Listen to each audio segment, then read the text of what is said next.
ഈ ക്വസ്റ്റ്യൻ നോക്കാം. Find the derivative of the function. ഇതെങ്ങനെ ചെയ്യാൻ പറ്റും? ഇവിടെ പറഞ്ഞിരിക്കുന്നത് y equal to 1/ax² + bx + c ആണ്. dy/dx കാണണം. ഇത് കോഷ്യന്റ് റൂൾ അല്ലേ? നോക്കിയേ,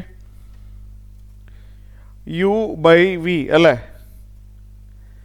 ഫോർമുല വരുന്നത് u'(v - uv'/v². ഇങ്ങനെയാണ് കോഷ്യന്റ് റൂളിൻ്റെ ഫോർമുല. u എന്ന് പറഞ്ഞു കഴിഞ്ഞാൽ ന്യൂമറേറ്ററും v എന്ന് പറഞ്ഞാൽ ഡിനോമിനേറ്ററും. അപ്പോൾ u' എന്ന് പറയുമ്പോൾ 1' ഇൻറ്റു v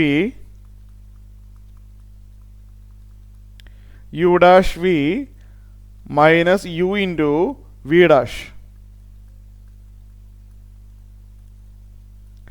ഡാഷ് ഇൻ്റർചേഞ്ച് ചെയ്തതായിട്ട് കരുതിയാൽ മതി.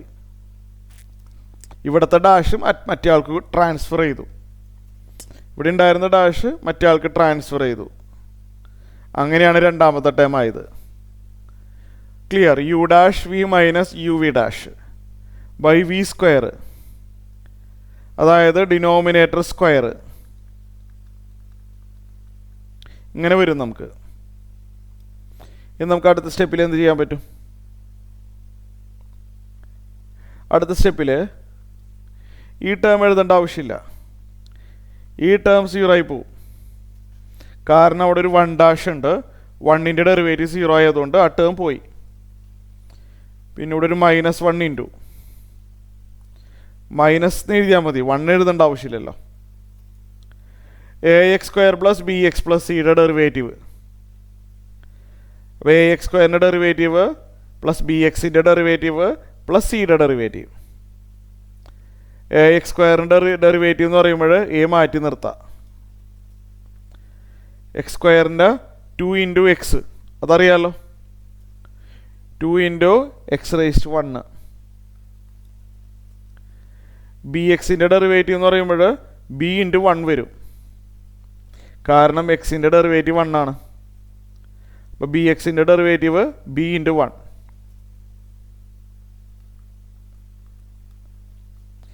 പിന്നെ സിയുടെ ഡെറിവേറ്റീവ് അത് 0 ആണ്. കോൺസ്റ്റൻ്റ് ഒറ്റയ്ക്കേ ഉള്ളെങ്കിൽ ഡെറിവേറ്റീവ് 0.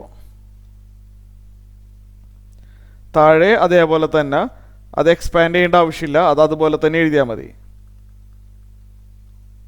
ആൻസർ എഴുതാമല്ലോ. -2ax + b അല്ലേ? 2ax